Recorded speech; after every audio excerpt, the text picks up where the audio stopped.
আমি আপনাদেরকে যাতে আপনার ব্লাড সুগার স্পাইক না হয় সেজন্য আমি 5টা খাবার বলবো যেটা আপনারা অ্যাভয়েড করুন। প্রথম নাম্বার হচ্ছে যে কোনো sugary simple starchy carbohydrate. 2 number হচ্ছে যে কোনো soft drinks including sugar free ড্রিঙ্কসও আপনাদের অ্যাভয়েড করতে হবে। অনেকে মাসল বাড়ানোর জন্য যে আমি তো বেশি বেশি যদি প্রোটিন খাই আমার মাসল আর বেশি বাড়বে, রং আইডিয়া। অতিরিক্ত প্রোটিনও সে আবার ব্লাড সুগার বাড়াবে। আমি রিকমেন্ড করি ফ্রুটস খাওয়ার জন্য।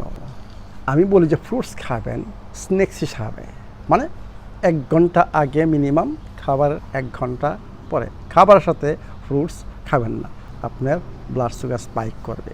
আবার বেশি সিদ্ধ ভেজিটেবলস এইটাও আপনার ব্লাড সুগার মানে বাড়াবে।